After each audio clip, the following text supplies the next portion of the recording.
Shalom, shalom. Bienvenue dans un moment d'édification et de partage. Je suis le pasteur Tala Asserté.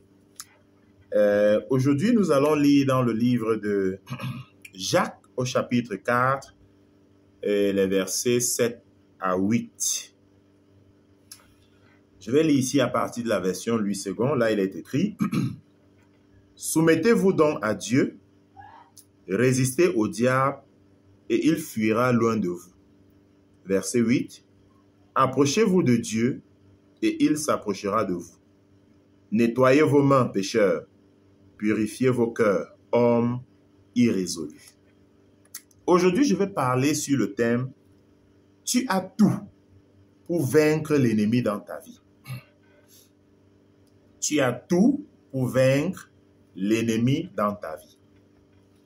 Depuis que l'homme a été exposé à la réalité du péché, et depuis que l'homme aussi a pris connaissance de celui qui en est l'origine du péché, c'est-à-dire le diable, tous les hommes cherchent à bouter le diable hors de leur vie, hors de leur famille, hors de leur destinée, hors de leurs affaires.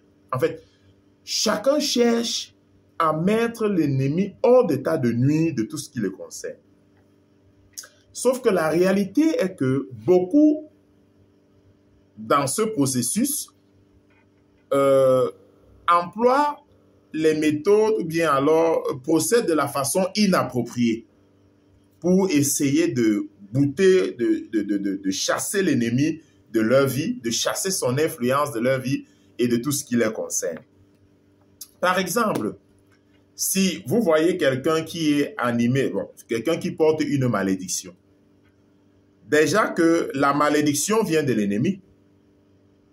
Quand quelqu'un est maudit, c'est parce que l'ennemi est en fait en action dans la vie de cette personne. Et imaginez-vous que cette personne veut mettre fin à la malédiction dans sa vie. Et la personne prend peut-être une chèvre, ou alors un mouton ou un bœuf, ou une poule, pour aller faire un sacrifice peut-être au village, chez un voyant, chez un marabout, chez un sorcier, avec l'intention de pouvoir ôter la malédiction de sa vie. En réalité, est-ce que vous pensez que cette personne va finir par se départir de cette malédiction? La réponse est non.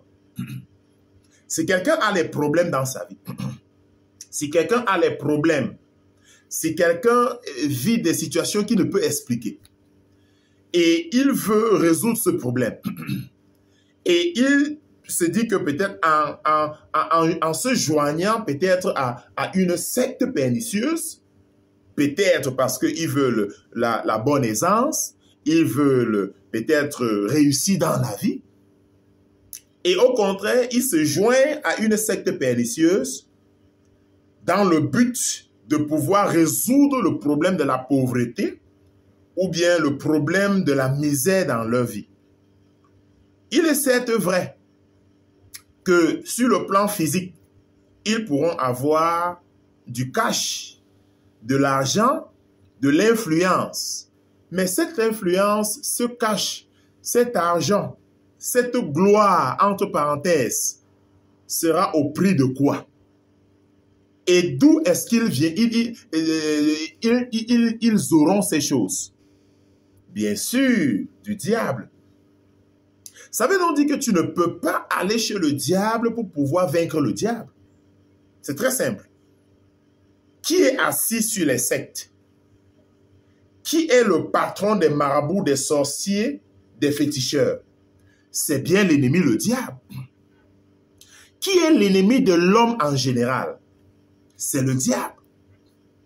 Le diable est l'ennemi même de ceux qui travaillent pour lui. Et beaucoup de personnes ne savent pas ça. Beaucoup de personnes qui sont des pratiquants, des membres dans les loges sectaires, des marabouts, des féticheurs, beaucoup de personnes qui sont des satanistes, qui travaillent en âme et conscience pour le diable, eux, ils pensent que le diable les aime. Mais en réalité, le diable n'aime aucun homme fait à l'image de Dieu. Même si tu travailles pour le diable, même si le diable te félicite, il faut que tu saches que, en dernier ressort, au plus profond du diable, tu es son ennemi. Parce que dans le royaume du diable, il n'y a pas ce qu'on appelle l'amour. Et le texte que nous venons de lire,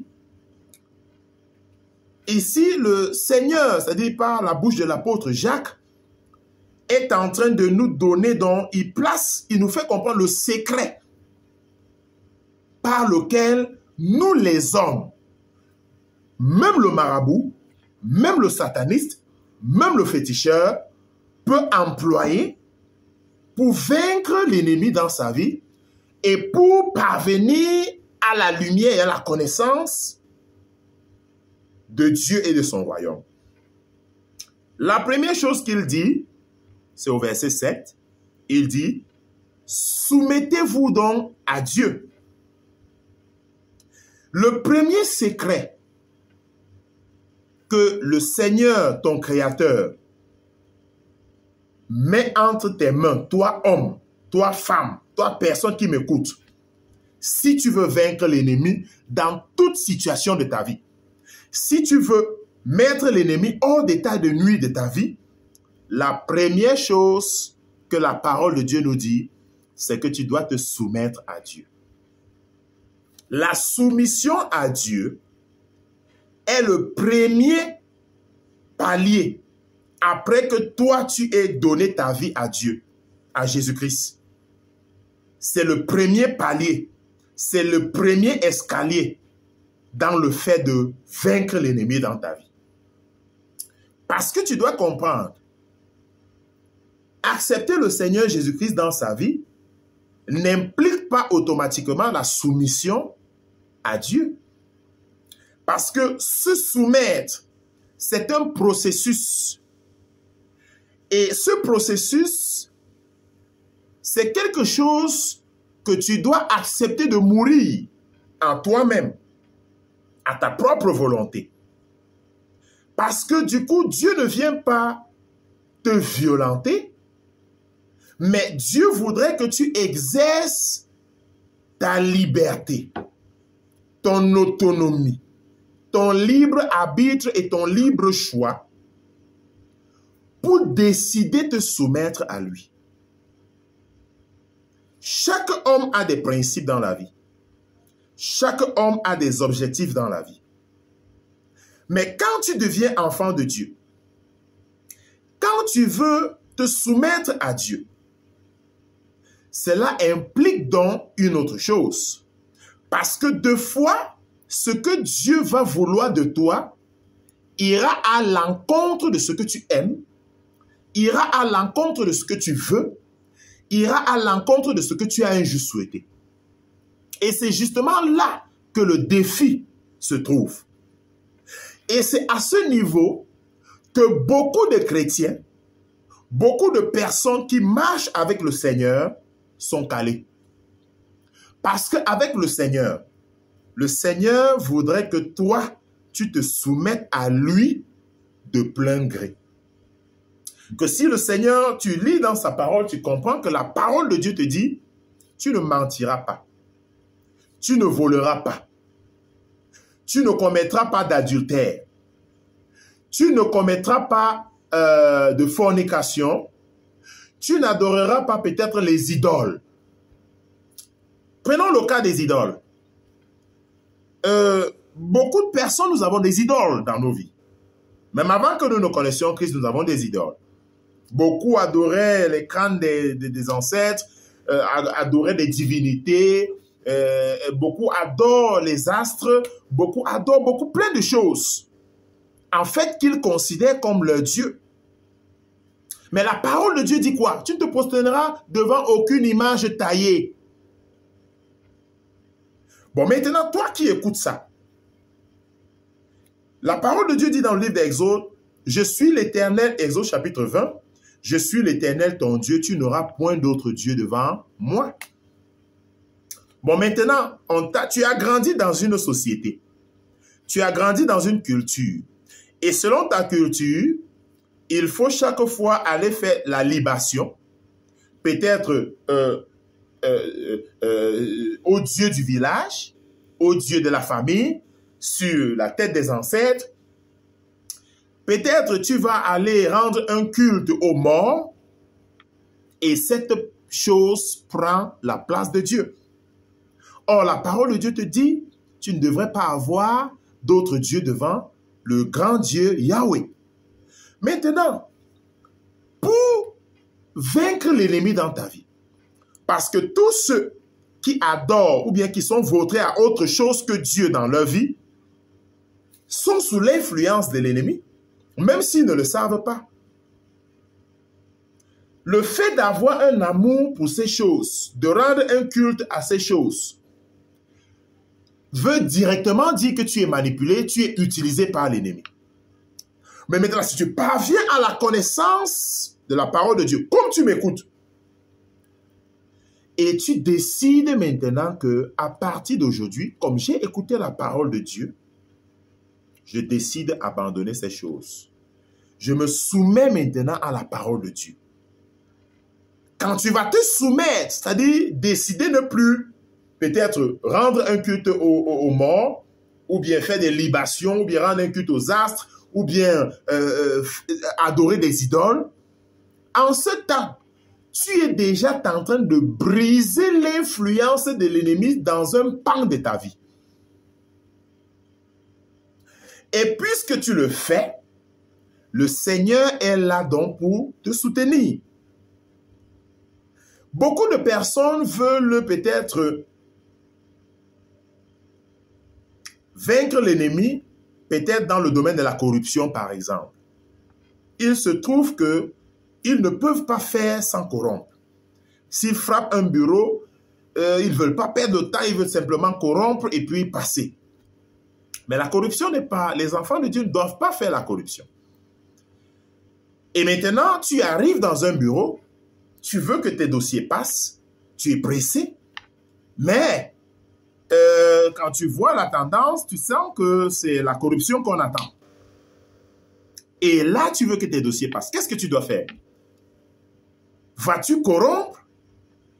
Si tu corromps, ça veut dire que l'ennemi a encore la main mise sur toi. Parce que tu marches selon son dictat. Il est capable de bloquer les situations et de te coincer jusqu'à ce que tu tombes dans son piège.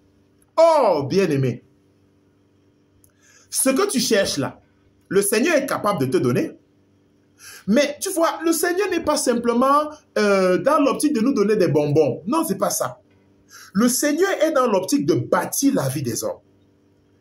Et pour bâtir une vie, ça passe par des épreuves. Ça passe par des difficultés. Deux fois, le Seigneur va permettre des situations expressément pour tester de ton amour et de ton engagement avec lui, de ta capacité à résister face à l'épreuve et à la tentation. Et c'est pour cela donc que l'apôtre Jacques nous exhorte aujourd'hui que si nous voulons vaincre l'ennemi, nous devons nous soumettre à Dieu. Se soumettre à Dieu n'est pas facile, bien-aimé. Je ne suis pas en train de te dire que c'est quelque chose qui est facile. Mais ce n'est pas facile, mais ce n'est pas impossible. Parce que ce qui est impossible aux hommes est possible à Dieu. Alors si tu es déterminé, alors le Seigneur aussi est déterminé à te soutenir. Il dit que approchons-nous de Dieu. Il dit soumettez-vous à Dieu, résistez au diable. La deuxième chose que tu dois faire, c'est de résister au diable. S'il y a une chose que le diable n'aime pas, c'est quand on le résiste. Peut-être tu ne savais pas, aujourd'hui tu le sais. Et tu sais même que c'est possible de résister au diable. Oui, la parole de Dieu le dit. Soumettez-vous donc à Dieu, résistez au diable et il va fuir loin de vous. Vous savez, la stratégie de l'ennemi, c'est l'intimidation. Le diable travaille beaucoup avec l'intimidation. Et l'intimidation phare du diable, c'est la mort. Et vous savez, tous les hommes d'une manière générale ont peur de mourir. Et quand l'homme est confronté à la mort, l'homme, dans la plupart des temps, capitule. Il capitule. Mais pour toi, avec Dieu de ton côté, avec Christ dans ta vie, tu n'es plus obligé de capituler devant l'ennemi. Les menaces de l'ennemi ne devraient plus t'intimider. Les manœuvres et les manipulations de l'ennemi ne devraient même plus te dire mot. Pourquoi? Parce que Dieu de l'univers, qui est ton créateur et ton Dieu, est avec toi. Et de résister au diable. Vous savez, le diable travaille avec la tentation.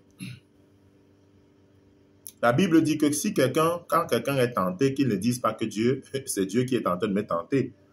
Parce que Dieu ne tente lui-même personne et il ne peut être tenté par personne. C'est ce que Jacques dit. Mais alors, il dit quoi? Nous sommes souvent pris au piège par nos désirs. C'est-à-dire ce que nous désirons arrive souvent à nous tendre des pièges et à nous enchaîner dans le péché. Or, comment est-ce que tu peux résister au diable? Frère, sœur, toi qui m'écoutes, je veux que tu saches, premièrement, tu ne peux pas résister au diable avec tes propres forces. Aucun homme n'est de lui-même équipé pour vaincre le diable. Aucun. Tu ne peux résister au diable que par la puissance de Jésus-Christ. Tu ne peux résister au diable quand toi-même d'abord tu t'es donné à Dieu. C'est-à-dire que c'est en Christ que tu es capable de résister au diable. Et quand j'ai fini de dire ceci, tu comprends immédiatement que pour toi qui n'as pas encore pris la décision d'accepter le Seigneur Jésus dans ta vie comme ton Seigneur et ton Sauveur personnel, il te sera difficile. Bien-aimé, c'est une réalité. Aujourd'hui, beaucoup d'hommes et femmes, devant la question, c'est-à-dire d'ouvrir leur cœur à Jésus, sont souvent butés. C'est-à-dire, c'est une ligne c'est comme une ligne à ne pas franchir. Beaucoup de personnes disent que Dieu, c'est dans le cœur. Non, la parole de Dieu dit, tu as besoin de Jésus-Christ dans ta vie. Jean chapitre 3 et le verset 16 dit, car Dieu a tant aimé le monde. Car Dieu a tant aimé le monde. Le monde, ce n'est pas les bâtiments, ce n'est pas les voitures, les infrastructures. Non, le monde, c'est toi, homme. C'est nous les humains. C'est nous les hommes que Dieu a créés à son image. C'est de nous qu'il est question dans Jean 3,16. Ça veut dire que Dieu t'a tant aimé, mon frère. Dieu t'a tant aimé, ma sœur, dans ton péché. Et il est venu mourir pour toi. Pour que si toi tu crois en lui, croire ici a valeur d'accepter Christ dans sa vie. Croire ici veut dire ouvrir son cœur à Christ. Dans Apocalypse chapitre 3 et le verset 20, la Bible dit, voici je me tiens à la porte et je frappe.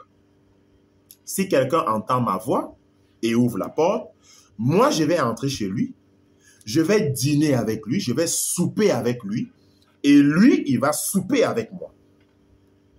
Bon, maintenant, tu comprends que si Christ n'est pas dans ta maison, c'est-à-dire, quand je parle de maison, je parle d'abord de ta vie.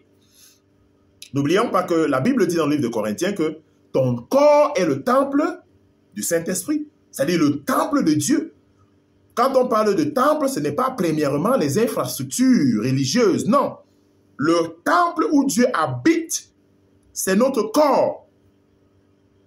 Et il dit que ton corps est son temple. Mais là où Jésus règne, frère, sœur, toi qui m'écoutes, là où Jésus règne, est-ce que le diable peut avoir une main mise? La réponse est non. Mais le diable règne encore dans ta vie parce que tu n'as pas encore pris cette décision. Parce que tu n'as pas encore décidé d'ouvrir ton cœur. Tu es encore préoccupé par la vie du monde. Tu es encore préoccupé par les intérêts que tu dois gagner. Tu es encore préoccupé par ta jeunesse. Beaucoup de jeunes femmes, beaucoup de jeunes garçons disent « Je suis encore jeune, il faut que je profite d'abord de la vie. Laissez-moi vos histoires de l'église. Laissez-moi vos histoires de la religion. » Ce n'est pas une religion. Christ n'est pas venu établir une religion sur la terre. On parlait d'une vie. La vie chrétienne, c'est un style de vie. Et c'est une vie victorieuse. Victorieuse par rapport à quoi? Victorieuse par rapport au péché, victorieuse par rapport à l'ennemi. L'ennemi qui est notre ennemi commun, nous tous les hommes, qui sommes faits à l'image de Dieu. Nous sommes tous les ennemis du diable. Et voilà pourquoi, si toi véritablement, tu veux vaincre l'ennemi dans ta vie, peut-être tu es un alcoolique chevronné. Peut-être tu es un pervers narcissique. Peut-être, c'est-à-dire que peut-être quand toi-même tu te regardes, il y a des personnes qui ont l'impression qu'ils sentent comme le bouc. Pas parce qu'ils sont physiquement sales, non, mais parce que la vie qu'ils mènent, que cette personne mène, la vie qu'elle mène, c'est une vie qui est répugnante. C'est une vie que elles-mêmes, elles sont dépassées. Mais c'est justement pour ça que Jésus est venu. Pour te donner la capacité de vaincre l'ennemi, de chasser l'ennemi de ta vie, de le résister. Mais tu ne peux pas le faire de tes propres forces. Tu as besoin du soutien, tu as même besoin du soutien de Jésus-Christ. Et c'est comme ça que tu peux résister le diable. Alors, la première chose, pour résister le diable, tu as besoin de Christ dans ta vie. La Bible dit, dans le livre de Jean, chapitre 1 et le verset 12, à tous ceux qui l'ont reçu, à tous ceux qui croient en son nom, elle a donné le pouvoir de devenir enfant de Dieu, parlant de la parole de Dieu.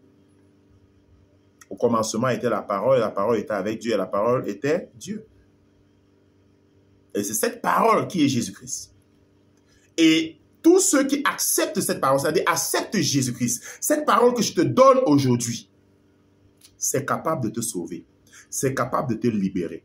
C'est capable de constituer une muraille autour de ta vie, autour de ta famille, autour de tes affaires, autour de tout ce qui te concerne.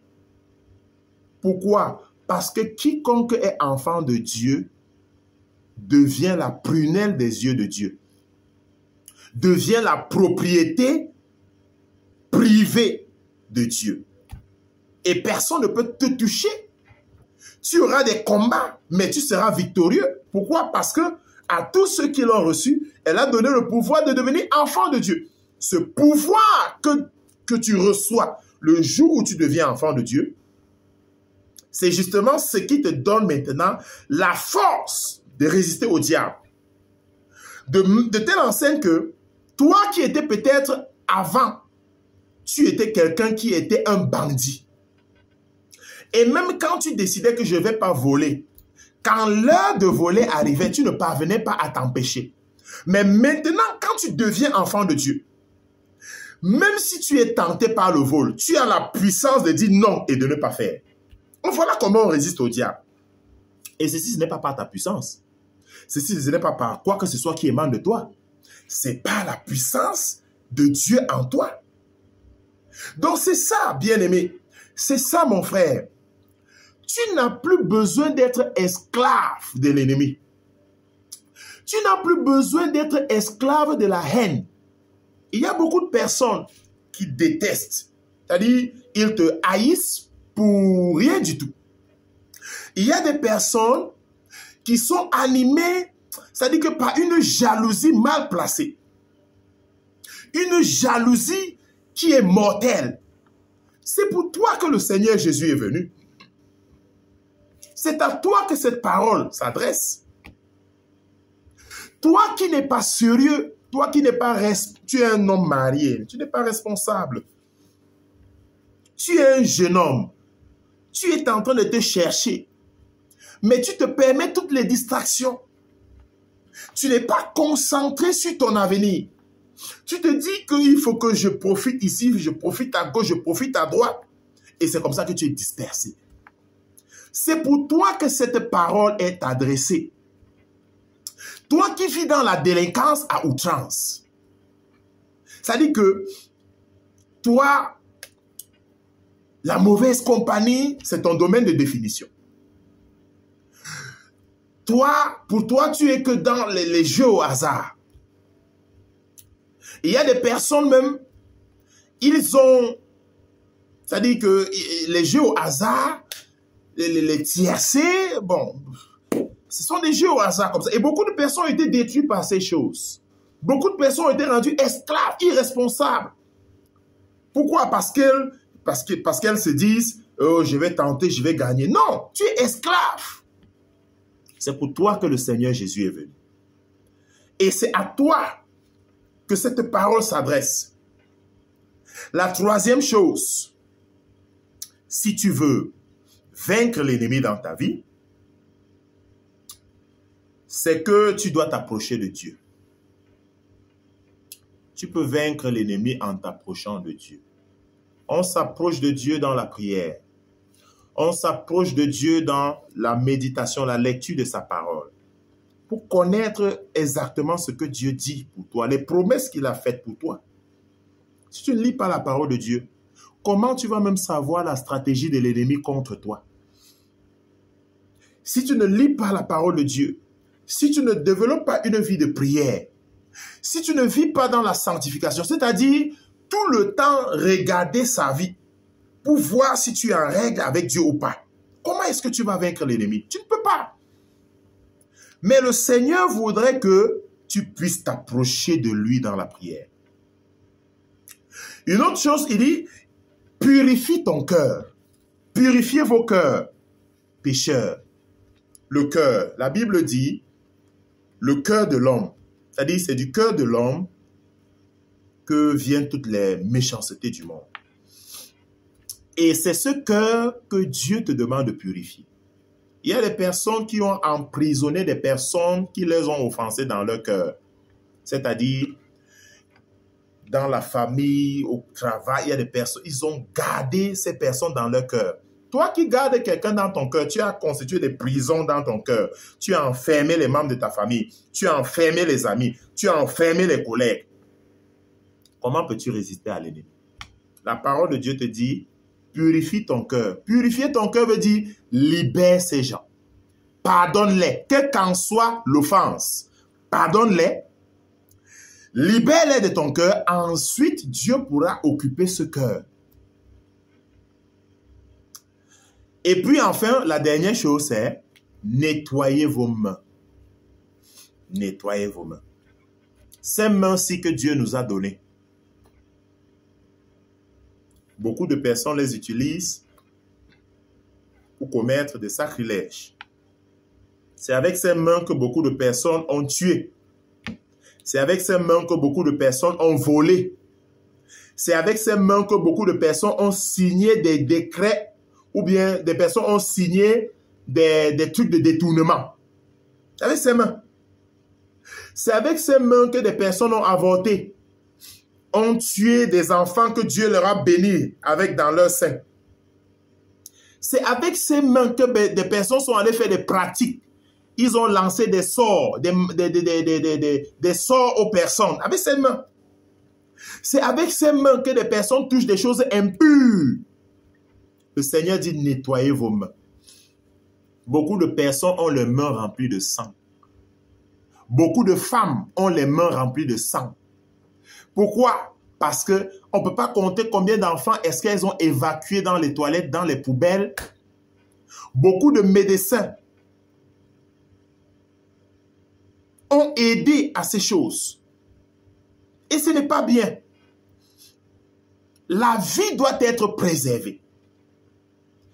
Et beaucoup de personnes ont les mains entachées de sang. Le Seigneur te demande de nettoyer ses mains. Comment tu nettoies ses mains? C'est justement en appliquant tout ce que j'ai mentionné. En cessant de faire ces choses. En demandant au sang de Jésus-Christ de te purifier et de te sanctifier. C'est comme ça que tu peux nettoyer tes mains. En changeant de vie. En décidant qu'à partir de maintenant où j'écoute cette parole, je commence à agir différemment. Je vais prier pour toi. Toi qui as écouté cette parole et tu veux prendre un engagement de mener une vie qui sera agréable à Dieu. Tu veux abandonner ces pratiques dans lesquelles tu t'es vautré. Le Seigneur va t'aider. Seigneur, je veux remettre cette personne qui a écouté, Seigneur, ce message, ce partage. Ta parole vient pour nous éclairer. Ta parole ne vient pas pour nous condamner, mais ta parole vient pour nous montrer le chemin par lequel nous pouvons nous en sortir. Seigneur, voici, nous avons écouté ta parole. Seigneur, c'est bien-aimé, ces personnes, ils vont écouter sur Internet, qui vont écouter, Seigneur, dans leur pays, dans leur quartier, dans leur ville, là où ce message arrivera. Seigneur Jésus, je prie. Que qu'en soit la situation dans laquelle ce message les trouvera. Papa, je prie que tu les aides, que tu les affranchisses. L'ennemi, Seigneur, qui manipulait leur vie. L'ennemi, Seigneur, qui les intimidait. Et ils pensaient qu'ils ne pouvaient plus s'en sortir. Ils pensaient qu'ils ne pouvaient pas réussir, qu'ils ne pouvaient pas résister à l'ennemi. L'ennemi a bourré leur mentalité de mensonges. Aujourd'hui, par ta parole, tu as éclairci, Seigneur, Papa, leur esprit. Et beaucoup de personnes ont pris l'engagement, Seigneur, d'agir différemment. Seigneur, de se soumettre à toi, de résister au diable, de purifier leur cœur, de nettoyer leurs mains. Je prie que la grâce leur soit accordée, afin, Seigneur, qu'ils en soient affranchis. Je brise les influences de l'ennemi sur leur vie. Seigneur, cet appétit pour le péché, je prie que cela disparaisse. Seigneur Jésus, je prie que toi, ô Dieu, tu étendes ta main de grâce sur tous ceux qui ont signé dans des loges, qui sont pris au piège de l'ennemi et qui ne savent pas comment s'en sortir. Seigneur, je prie, ô Dieu, ce qui est impossible aux hommes est possible à toi. Je prie que tu ferais un chemin pour toutes ces personnes, ces catégories de personnes qui sont dans des loges sectaires. Seigneur, ils y ont été introduits par des amis. Seigneur, certains partaient pour se protéger et ils sont vus pris au piège. Certains étaient à la recherche de la gloire, Seigneur, de l'argent, et ils se voient pris au piège, ils se sont vus pris au piège. Et ils veulent sortir, il n'y a pas moyen. Mais toi, Seigneur, tu es capable d'agir. Je prie au Dieu que toute influence, Seigneur, que toute chaîne, que le diable les a déjà enchaînés, Seigneur, dans ces pratiques, que ces chaînes soient brisées, soient anéanties. Au nom de Jésus-Christ. Papa, je prie, affranchis-les. Papa, toutes ces personnes qui ont gardé dans leur vie, ils ont gardé des bien-aimés dans la famille, peut-être à cause d'une offense, à cause de quelque chose, ils les ont gardés dans le cœur. Ils les ont emprisonnés. Ils ont refusé de les pardonner. Papa, je prie au Dieu que toi, ô roi de gloire, tu les accordes la grâce de libérer leur cœur, de libérer toutes ces personnes au nom de Jésus-Christ. Papa, je prie au Dieu, Seigneur, que tu les affranchisses. Affranchis-les. Pour toutes ces personnes, Seigneur, qui avec leurs mains ont versé du sang. Toutes ces femmes qui ont commis des avortements et ils ont le sang sur la main. Seigneur, dans Ésaïe chapitre 1, tu dis, venez, plaidons ensemble. Si vos péchés sont rouges comme le cramoisi, je peux les rendre aussi blancs que la neige. S'ils sont noirs, je peux les rendre purs comme de la laine. Papa, je prie au Dieu, tous ceux qui m'écoutent et qui reconnaissent avoir versé du sang, que ce soit dans les agressions, que ce soit dans le fait d'évacuer les grossesses, les enfants innocents qui ne demandaient qu'à naître. Papa, toutes ces personnes qui travaillent dans le secteur médical, Seigneur, qui par ignorance ont assisté, ont fait ces pratiques. Papa, je prie au Dieu que tu les pardonnes, que tu les libères, que tu les affranchisses au nom de Jésus-Christ. Papa, je prie au Dieu. Papa, que toi, au roi de gloire, tu sanctifies, Seigneur, leur vie. Accorde-leur la grâce, Seigneur, de t'aimer, de s'attacher à toi tous les jours de leur vie. Au nom de Jésus-Christ. Amen. Merci beaucoup. Si vous avez été bénis par ce moment, mettez-nous un pouce, faites un commentaire, partagez aussi la vidéo et vous pouvez vous abonner à notre page YouTube pour avoir aussi chaque fois que nous mettons des partages en ligne, comme ça vous en serez bénis, vous en serez bénis. Que le Seigneur vous bénisse et à très vite.